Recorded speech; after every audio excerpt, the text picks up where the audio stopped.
Hey guys, it's Ariel over here at Fine. Today I'm gonna make a quick batch of cornbread. I've got a pot of chili bubbling over here on the stove already.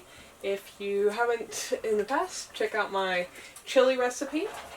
And one of my favorite things to have with a meal of chili is cornbread. So this is a really simple recipe and I'm going to show you guys what I do. I like to not do more dishes than I have to, so I'm going to mix everything in this 9x13 pan that I'm going to bake it in. And I've never had a problem with it sticking, because I don't oil the pan. I think the recipe probably originally said to do so, but it's got butter in there and it seems to come out just fine. So that saves me having a mixing bowl or anything, so I'm just going to mix it right in here. You could also do it or do the same recipe in little muffin tins if you want like cornmeal muffins. I've done that before, but I find it easier to just do a single sheet pan of cornbread. So the first thing I need is I need melted butter, and I need half a cup. Yes. And since I don't have a microwave in my house, the easiest way for me to melt butter is to put it on the wood stove. So I'm just going to drop that in my little measuring cup and set it right down here on the corner of the wood stove. So that'll be melting there. And in the meantime, I'm going to mix my dry ingredients. Got some cornmeal. This is actually fresh ground for me by a friend who has a grain mill, which is cool because I don't have one. So I'm going to use 1.5 cups of cornmeal. I don't cook with a whole lot of corn because it's just something that's not real easily digested by a human body. But this is something I do like to make every now and then because it's really good with chili. So, I've got cornmeal. Now, you can do just about any kind of flour with this. You could use wheat flour, you could use corn flour. I've done both of those. Today I am using coconut flour, and I'm also doing 1.5 cups of that. But really any kind of flour will work just fine. If you want a really strong corn flavor, use corn flour as well. And if you like more of a cakey kind of texture to it, I would use wheat flour. And if you don't like using either of those, use some other random flour. Gluten-free flour, coconut flour, almond flour, anything you like. So I've got those two in there. Now you can do this recipe with sugar. If you were going to, I would mix that in with the dry ingredients now. I am going to use honey instead, so that's going to go with the wet ingredients instead of the dry. But you can do either one. I have done both. So the only other dry ingredient going in here is baking powder. Turn my chili down and give it a stir here. It's simmering away and smelling amazing. Just letting all the flavors blend in there. So baking powder, I need a tablespoon of that.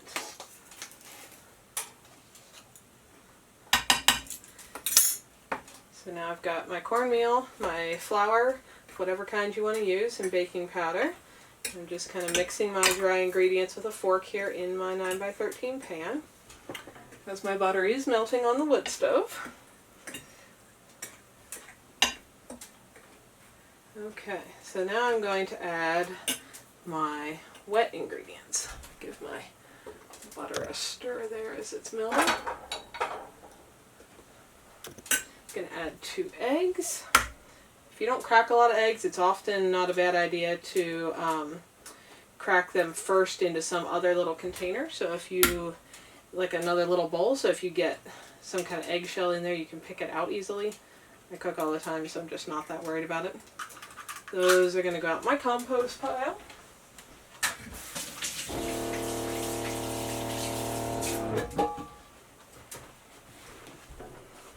So I've got eggs. I've got honey that's going to go in here. As I said, you could use sugar. If you're doing honey, honey is a little more intensely sweet than sugar, so you usually use a little less if you're substituting it in a recipe. So the recipe actually calls for 1/2 cup of sugar, so I'm going to go for more like 1/3 cup of honey, and because this is a little thick, I'm not going to measure it. I'm going to call that 1/3 cup. We're going to pretend that's what that is. It's going to be close enough. Cornbread's not a extremely sensitive recipe.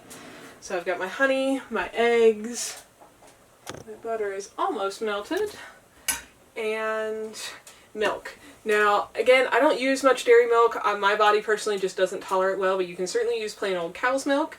I usually use coconut milk because that's what I substitute for most milk things. I have also used yogurt or sour cream. Almost all those things interchange pretty well in most recipes. Today I'm actually going to be using almond milk just because I have a friend who left on a trip and gave me some stuff out of her fridge, and so I have this. It's not something I normally buy, but again, you can use substitutions for a whole lot of things, and just most recipes aren't going to be that precise. Some of those changes will change the texture of your cornbread a little bit, but it's not a big deal. So again, you know, in the theme of just not being scared of cooking, this is not a big deal. You could use any kind of milk you like. You could use yogurt. You could use sour cream. You could probably use kefir. Any of those things. That's a little hot. So grab my butter here because it is just about melted.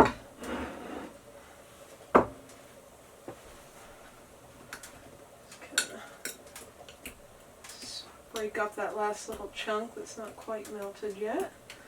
So it'll finish dissolving there.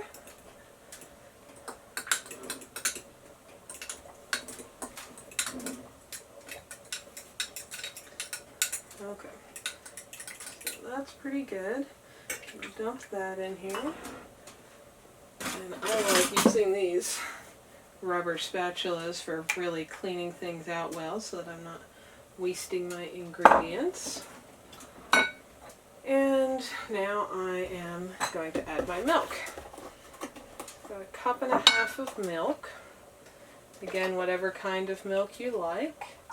Today it's going to be almond milk here. The other cool tip, if you ever want to make something and you're out of particular ingredients in your fridge or whatever you're needing, is that, again, in most recipes, perfect, that's what I needed, and that uses that up. In most recipes, for a lot of baked things, you can actually substitute sour cream or yogurt for eggs, or vice versa. They have similar textures and can work pretty close to the same for a lot of different baked goods. So now I've got my milk, my honey, and my eggs and butter all in here. So I'm just going to slowly mix this. I could really beat it if I had put it in another bowl, but then I'd have to wash another bowl. So I'm just going to take my time here, mix this in till all the dry ingredients are thoroughly wet. Make sure you get in the corners if you're going to do it like this, so you don't have some dry pocket of flour stuck in a corner once you're done. And while I'm going to do this, I'm going to turn my oven on to 350. Always a good idea to make sure you've got nothing extra in your oven, and actually make sure the oven racks are where you want them to be. This is the only thing I'm baking tonight, so I just want that rack kind of in the middle so everything will bake evenly. So the oven's heating up. Continuing to mix this up. It's going to have a pretty thick, kind of cakey texture. That's just fine. Oh, and I forgot, I'm going to do a pinch of salt. Again, I like to use some kind of there's a brand called real salt, but some kind of salt that's not bleached, not processed, not refined. This is Celtic Gray sea salt. I also often use pink Himalayan salt, or like I said, there's a brand called real salt that's got a lot of minerals in it as well, because those minerals are things your body needs, and they're not in bleached table salt. Also in table salt, it's got kind of a like a Morton salt or something like that, has anti-caking agents in it, which actually changes salt so that it makes it harder for your body to dissolve, because salt is supposed to get wet when it's in water, and so that makes it a little hard for you to digest as well. So I just don't recommend using those kinds of bleached salts. So if you're wondering why my salt always looks dirty, that's why. Okay, one little dry pocket there yet.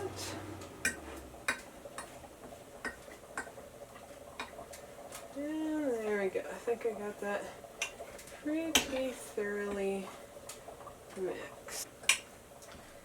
Okay, so again, I'm going to check all my little corners, be sure I don't have any little dry spots left, and call that good. Now my spatula is already buttered from having used it for the butter, so I'm going to just use it to kind of smooth this all out in my pan. It sticks a little bit. So I'm just going to pat that all down till it's kind of level.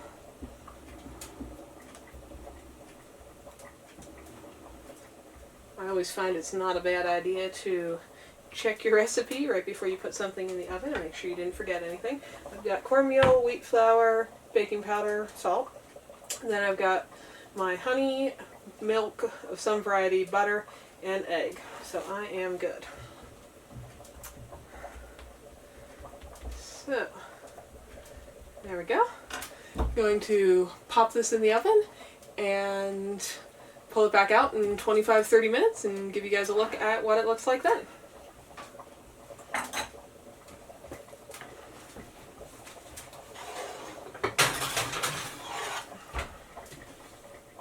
Okay folks, our timer's about to go off, so we're going to check on that cornbread. What I usually do is grab a toothpick. You can use a knife, but I usually use a toothpick. Just get two in case it's not quite done. And when that timer beeps in just a second, I'm going to pull it out and give it a look. There we go. So,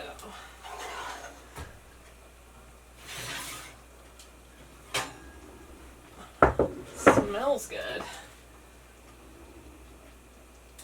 That's coming out just a little bit gooey still, so I'm going to put it back in and give it just a couple more minutes.